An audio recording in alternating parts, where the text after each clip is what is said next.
Good evening, and welcome back to Peace and Release here on Godland.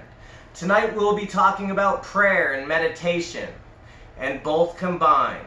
As I believe prayer and meditation is not only a big part of this program, it should also be a big part of life for all mammals, even on the Discovery Channel. Besides humans, animals have an unconditional love and at most times, unless threatened totally, so who knows what they practice. Prayer is defined as a solemn request for help or an expression of thanks addressed to God, or an object of worship.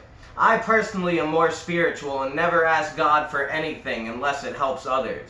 But whatever gets you off to Him is what really matters.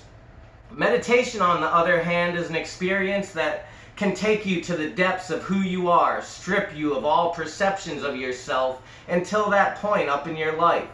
You can feel a sense of peace and joy as a sense of love and light warms up your whole being. When both are practiced together, it can be very powerful, but it takes practice.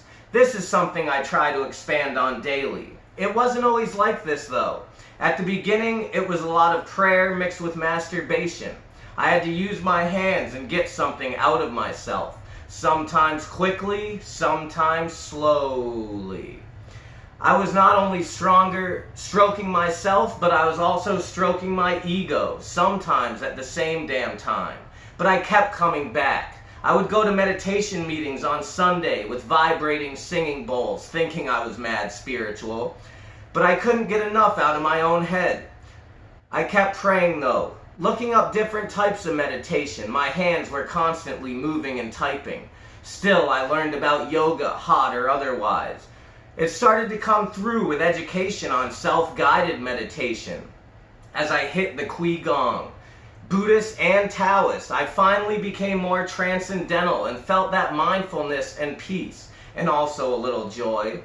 I learned a prayer online that goes, God, I find it difficult to stop touching myself. I hate myself anytime I do it, but just find myself doing it. Please, God, please help me stop. Amen. Although I find this to affect my humorous bone, I'm not a complete dick and jackass, and I know some people really struggle with this.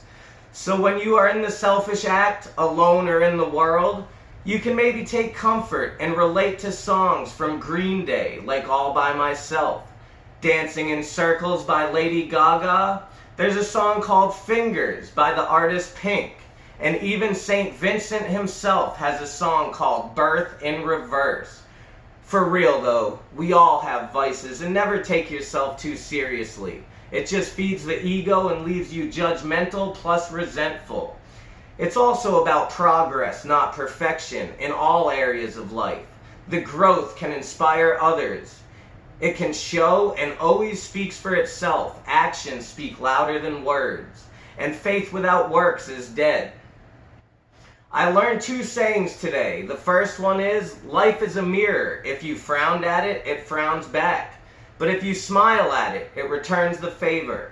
That quote is by Thickeray. I also learned another saying, my spiritual condition is like building a spiritual bank account, not a spank account, upon which I can draw. The problem is, I never get a statement from the bank. So I have to be careful to keep putting in, or some dark day I will find myself overdrawn. That was apparently said by some dude named Unknown. Anyway, my friend Justin showed it to me, so he'll get the credit for both. Through all the bullshit though, I hope this helps someone, and I will continue to keep my hands closed in prayer for all the sick and suffering in and out of rooms. Thank you for your time, and may God bless you. Have a good evening.